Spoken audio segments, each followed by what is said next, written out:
Welcome back to Addiction, Recovery, and Mental Health, a podcast by Waismann Method opioid treatment specialists. We are here to answer your questions about addiction and mental health treatment. I'm Dwight Hurst, and I'm joined as always by Clare Waismann and David Livingston. David, Clare, welcome back again. Here we are. Thank you. Today, we are tackling the issue of overcoming loneliness and isolation in recovery.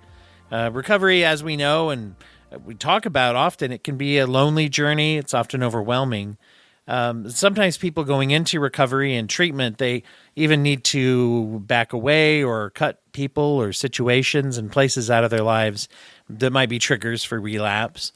And so it's an important dynamic to talk about. And as we were just getting the recording set up, David, you were just saying that you've been seeing this topic come up quite a bit as well in the news and other studies and things. Yeah, I think it's being talked about broadly.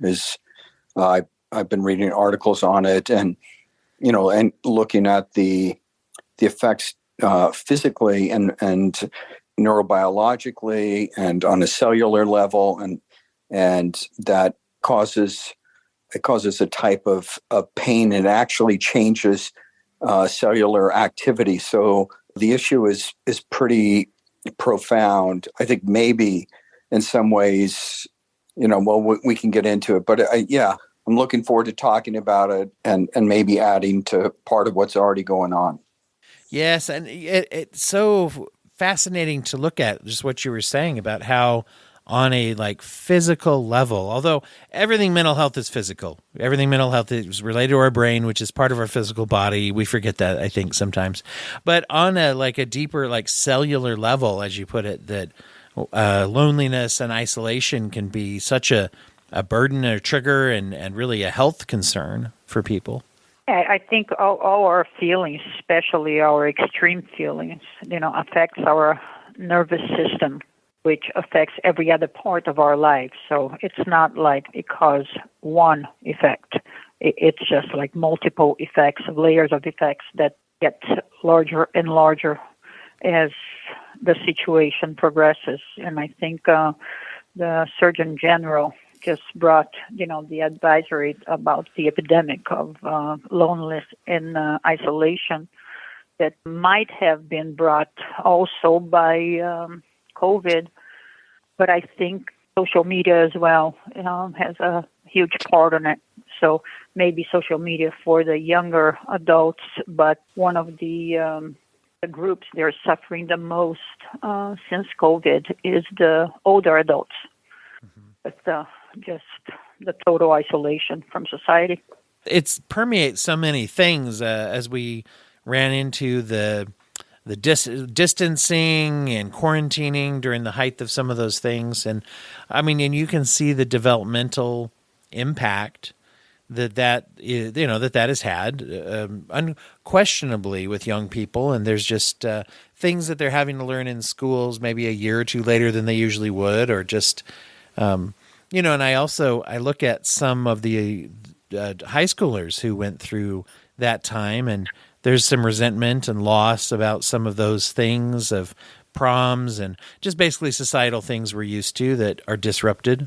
And it makes me think, as we're talking about this, of that being part of substance abuse and opioid dependence recovery kind of always, right? There's always having to go into questioning where I go, who I spend time with, all of those things have always been part of that. I would say for most people have to question some of those things if they really want to get into a sober place of where am I spending my time and with whom.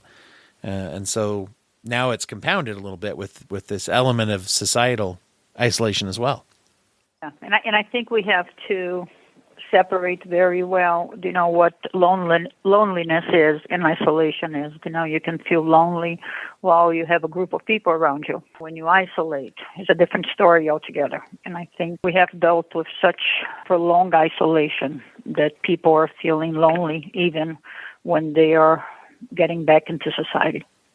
I think what you're saying is right, Claire, that it's the quality and the depth of how we're connected that helps with loneliness. And Sometimes people even isolate because when they're around people, they feel more lonely and they don't have the type and quality of a connection with that they're needing. And so that, and that creates kind of a cycle. A lot of what treatment is, any good treatment is creating a quality of a connection and understanding and feeling like somebody cares about us and has our best interests at heart, and developing a relationship where that exists, and that to help combat loneliness, isolation. And it's profound. And I think it's maybe more profound in our culture than a lot of parts of the world. As well as we do so many things, I'm not sure how good we are at emphasizing the collective as much as we do the individual. I think there is a lack of good social networks.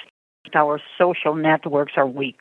This is greatly due to social media, where people think they are connected, but they truly are not. And they are living a reality that is not real. Yeah. So it makes them even, detach more and more from being there in person and connecting with people. With having the open communication and really the individualized type approach that you have with a lot of people that come through, do you see a lot of people having that need to really cut back on social groups? I used to see it a lot when I worked in some of the court-ordered substance abuse treatment. There were a lot of people who that was their majority of their social contact, was people they would abuse or overuse substances with, and they had to in some cases swap a whole social group and build a whole new community for themselves.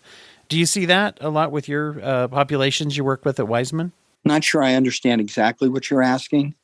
Just if you see a lot of people who have a major part of their treatment is having to replace or get rid of a lot of their social world. Yes, sometimes there is healthy dependency and unhealthy dependency. And depending on where you're at, if you're vulnerable in a certain way, there might be people who are living in a certain way that is, even people you really enjoy and love that you need to be away from. I think there's a way to let them know and without severing the relationship, and talk about that with them. I think you want to have as many people around you who care about you and have your best interest at heart. And there is a way to talk about that. But yeah, sometimes that does have to happen. But it does create then that whole dynamic. So, okay, now I've gotten rid of some of the people, but and sometimes some of the people I like and enjoy and the most. So now what, right? And does that make you even more vulnerable to needing something that you're, and so it's a tricky thing, but yes, we see that for sure. Yeah. And as you put it is very difficult because, and I think it's probably one of those things that's important to evaluate on a case by case basis. And because many times it's one of those things where people think, well, I've got to do this. And at the same time, some contact or some relationship with people who do have empathy for you, that and have a direct experience also, if they've been through some recovery, that can be a good thing too. So it's hard to try to figure out how to balance that out sometimes. I think it's really hard to balance it out and to decide what is actually better for you. And it kind of pushes also the idea of the internal and the external. Sometimes people are like, no, internally I'm strong enough and it wouldn't be good for me to cut this person out of my life. And I can handle it. And sometimes, someone will say, no, I can't do that. I can't be around this person. It won't be good for me. So it also depends on how you're feeling. It's not just an external thing. It's the inside and the outside and how they're working together and how strong your resolve is and also what your needs are, in terms of companionship. It's really hard to come out of treatment and then be too isolated. I think the idea of having support is good, but like we're saying in the beginning, the support has to feel like support. And it's hard to just develop relationships and have a depth to them quickly. I think that also as you mature your recovery, your needs become different. So as your social needs. Yeah, that's really change. true. Yeah. Do we assume and plan on growth, and do we evaluate our own growth for where we're at too? And that's where I think, as you put it, David, sometimes all or nothing isn't the best way. We can apply that to a lot of things, but kind of saying these people are all gone and dead to me. I mean, sure, that can be necessary some of the time, but then also having some relationships that maybe there's just a little safety or distance around, and that may change over time. And also depends a little bit on how the other people evolve too through their experience. So just telling ourselves that this person is gone to me forever is not always the case. There's also a difference between emotional and social. That's also part of growth, right? Realizing what's healthy for you, including relationships. Right. And I bring this up a lot because it's just so core to health, and it's one of the places that culturally we are weak, is that the idea that we can accept our dependency needs as a foundational part of health, and that our loneliness is our loneliness is like being hungry, that eating is a need. It never disappears. And to be healthy, you have to eat, you have to drink, and you have to be able to have enough sustenance. Your dependency needs socially are similar, that you cannot be well without enough of it. And the loneliness is a symptom of the need, like being hungry is a symptom of needing to eat. And we don't translate that well.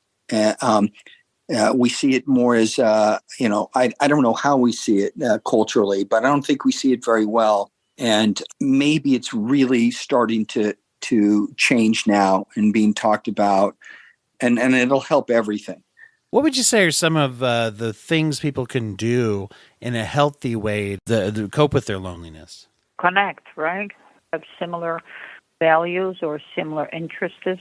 It doesn't have to be, as simple as you said, deal with them or cut them out of your life. I think it could be building relationships to a healthy manner with the right expectations, I think. And that while life is such that we all have to cope, no question about it, we have to cope many, many, many times, and everybody does. But that's not the goal. The goal is to have a life where you're coping as little as possible, where you've got a life that's built well enough that your needs are getting met with enough frequency that you have to cope as little as possible.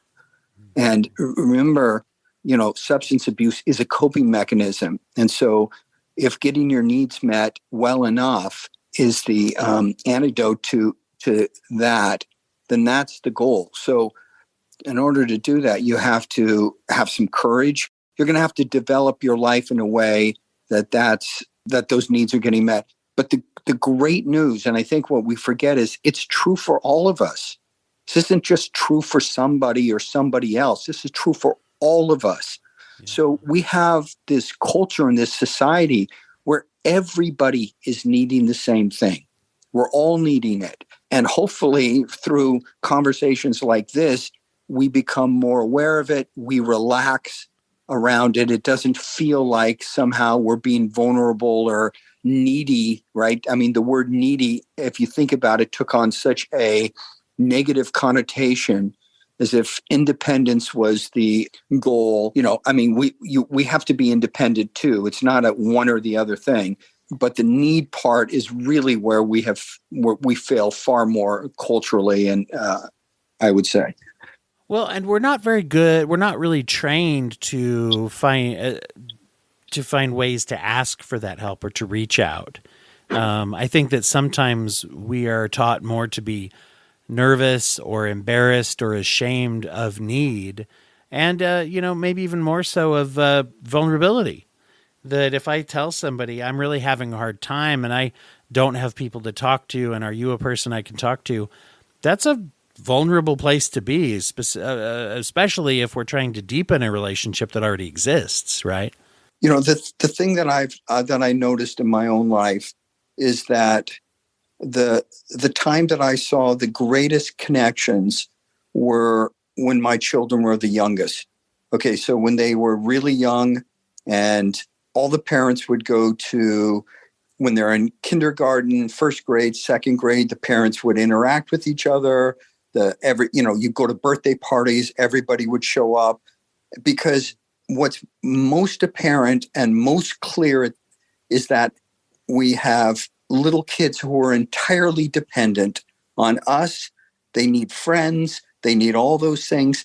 And then what I have seen as people get older, that understanding seems to diminish, and the whole world moves towards a more, how am I being successful? What am I doing? What am I, and you see that it's almost as if we disconnect from that core part of who we were and are. But the truth is that aspect of who we are never goes away.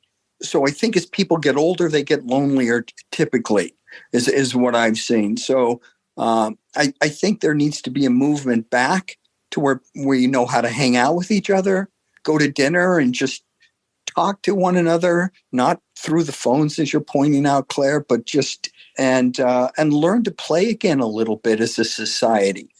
Yeah, it's interesting because along with vulnerability, I feel like we also have an aversion to sincerity.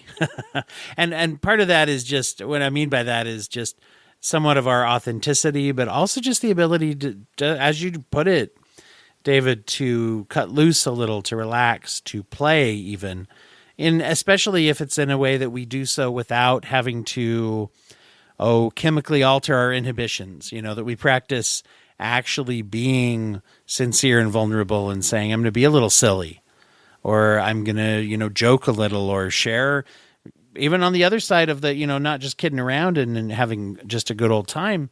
There's also the dynamic of saying, I want to share something. I want to share a memory or part of my life or how I'm feeling currently. And that's intimidating. It's a part of our society right now. It's not a part. The society itself right now that has become, less tolerant, less accepting, more judgmental, more divided. And I think that, in a way, keeps people away as well. They are scared of what it was, how they feel, who they are. We're living in a time of extremes. No, very much so. That's a good point. Any thoughts about how to bolster up that courage, or to get ourselves to follow through when we are intimidated by trying to form new connections or deepen our connections? Just one little tip that'll solve this for everyone, I think, is what I would go back to tolerance again. Tolerance and exception. They're not in accepting. I think we can't expect from others what we don't deliver. I think being tolerant, being understanding, humble, humility. I think we lost humility to know that we don't know everything, especially with people. We don't know where they're coming from or where they've been, but why they are who they are. I think trying to understand, trying to reach out, being tolerant and accepting is most needed in society right now. It's interesting because along with that humility side, there's also the side of a kind of knowing who we value as part of our lives enough to, as you put it, to listen, to get to know them, where they're coming from. And then also, I think and I think you can do this in a humble way as well, which is also to appreciate our own worth, that we also have something to offer. We're not just going to someone and saying, hey, I'm a, broken little me. Would you mind taking me under your wing? I might be asking for help, but I'm also offering to deepen a relationship that will hopefully, benefit them as well. We don't think about that very much. Well, I think that's it. Like that besides being curious and humble enough and really sincerely try to listen to somebody, we also have to be able to be creative, rough them up a little bit and play with them. I can tell you that there's nothing worse than sitting with somebody who you feel like you have to be overly polite with. And, it's no fun for anybody. And it's great when you feel like you can be sincere and, move forward, move backwards, and just move around and be playful. And I think there's other cultures that do it so much better. I think Europeans overall do it better. I know this is just huge sweeping statements because some do, some don't. But I think culturally there's a feeling that also, like, one of the things that worries me so much culturally, what's happening is everybody's becoming so rigid. Yeah, and rigid. Like, you can't play with ideas anymore. You can't play with feelings and stuff. And I'm not talking about, like, intention matters. If you're trying to hurt somebody or that's not what I'm talking about. But I'm talking about, like, creating a relationship that has some depth and where you can actually really talk to each other. And that's where isolation ends and a feeling of loneliness ends. It doesn't end through just, I don't know, just being fearful of one another. There's that quote, everybody needs a friend, that they probably shouldn't be allowed to sit next to in a serious function. I like that. That really resonates with me. I am that friend. Correct. Everybody needs somebody that can be whatever they want to be, Kind of goes into this aspect I was thinking about is what guidance do we take, or what direction do we take when we are actually building that community? Let's say that we're facing it, we're talking to people, and how do we build our own community? I get, as I'm saying that, it reminds me, I talked to somebody recently who, it's a colleague of mine who, with his own, pushing past and moving through some of his own mental health and addictive issues in his life, he mentioned that he had built a group of friends of his who they have at least once a week a shared phone call or a Zoom session where they all check in. And in this case, they're all guys and they have some similar experiences. And so they talk about trying to be a good dad or husband, or, what are they doing with their job and where are they burning out or they're not burning out. And then they, text and call each other regularly too. But they have this, like, it's just this standing meeting of common interests that they have with each other to encourage each other to be healthy. Now, not everybody has to be that official about it, but I thought, wow, there's something that did not exist until they decided to do it, right? Yeah, there you go. I think there's a lot of groups like this nowadays, but again, those are groups mostly, okay, that are on social media, groups or people that have the same interest, talk about, whatever they feel. But again, because you're behind the screen, you can say whatever you want without, sometimes being considerate or caring for others, and are not creating that physical connection that is so incredibly important for human beings. So I would say creating those groups are great, but being out there, and again, I go back to find something that you're interested in. If it's walking on the beach to sport, or find a group, find people with the same interests, where go have dinner once a week and talk about these things instead of Zooming. And I understand that it's easier, with people's life, but not always easier is the healthier.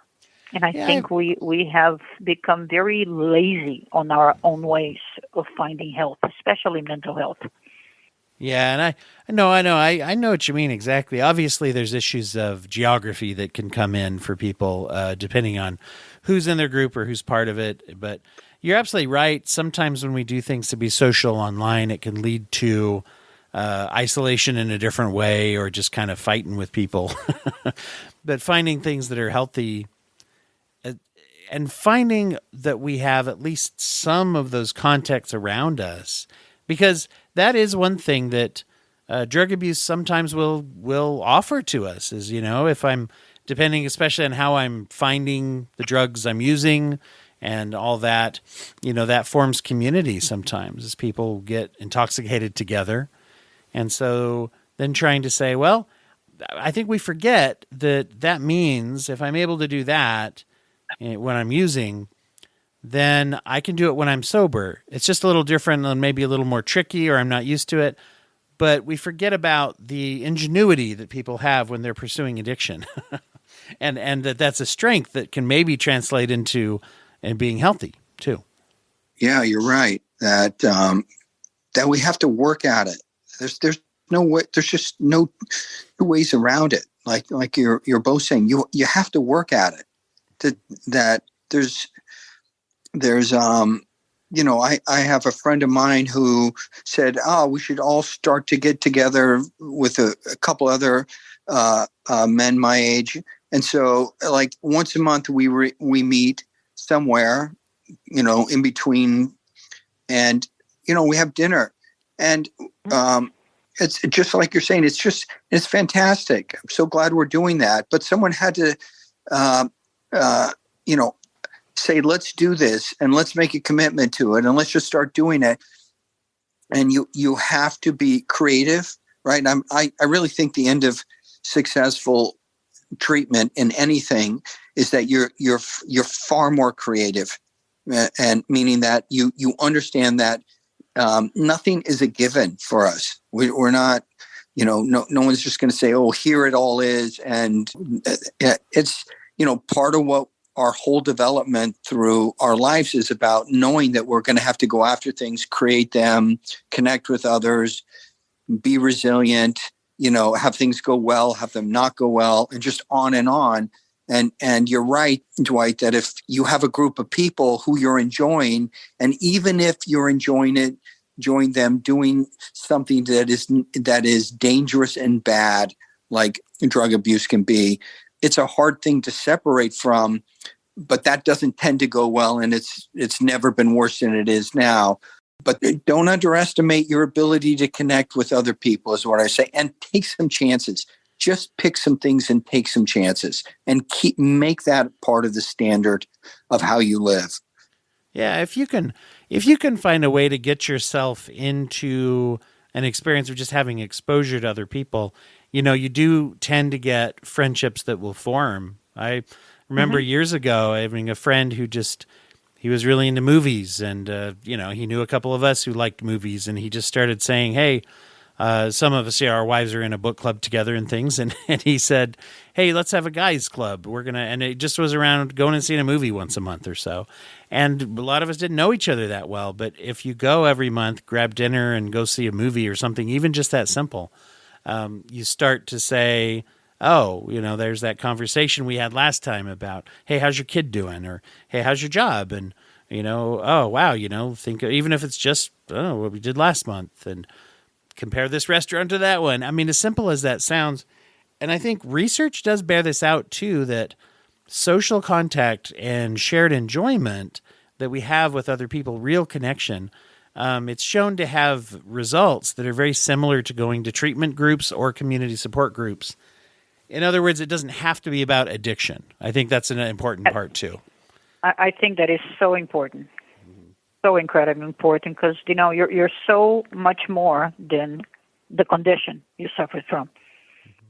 You have to be able to identify and connect with others in so many other levels other than just the addiction. I think that's maturing, that's growing, and that's seeing yourself in other levels than was just the addiction. I think that's incredibly important. And if that is seeing a concert, see somebody, that is going to play in a theater near you, call someone that you believe would enjoy it and say, hey, do you want to go to that concert? Mm-hmm. But again, it takes getting out of the chair, getting out of the screen, and reaching out. Maybe you'll create incredible connections.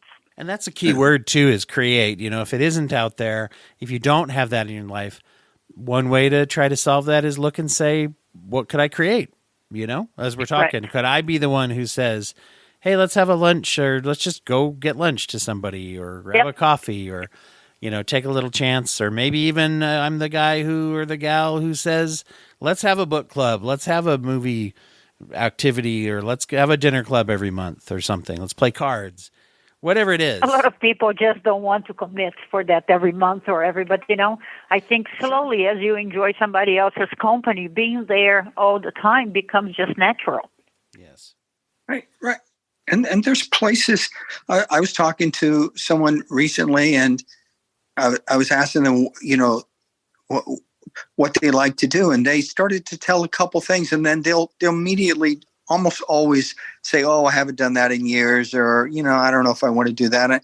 And I'm like, okay, so here's what you're going to do. And they were saying that they played, it was a woman who said that she had played tennis in high school and she hadn't played in 30 years. I said, well, do you have a park close to you? She said, yeah. Or a tennis club? She said, yeah. I said, just go get in. You call them up and get in a group. Just get in a group lesson where there's 3 or 4 other people. It'll be 1 hour. It won't be expensive. You can just go do that. And she did it. And now she's playing tennis regularly. All of a sudden, she's got somewhere to go consistently during the week. And that can expand. And it doesn't have to be that, like we're saying, but it's unbelievable how small, seemingly small things can be so significant. And guys, just trying to get away from our own selves.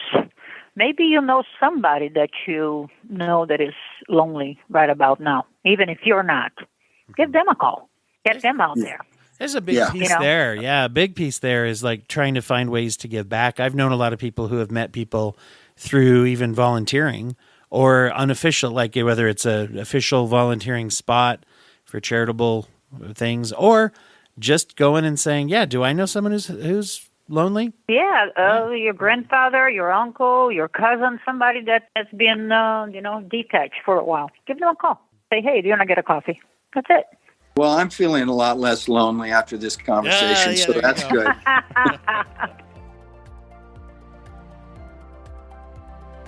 And that's it for us today. Thanks so much for joining us. To learn more about the Waismann treatment program, Detox in general, or to communicate with us and tell us all about the things that you'd like us to be discussing on this podcast, please go to opiates.com. for the Waismann Method official treatment specialists and rapid detox center or website. Make sure to follow us at Opiates on social media or send us an email at info@opiates.com. We'd love to hear from you. This show is brought to you by Pop Collar Productions as well as the Waismann Method, and our music is the song Medical by Clean Mind Sounds. I'm Dwight Hurst, and for myself, Clare Waismann, and David Livingston, just remind you to keep asking questions. If you ask questions, then you're going to find answers. And if you find answers, you can find hope. Thanks again. We'll talk to you soon.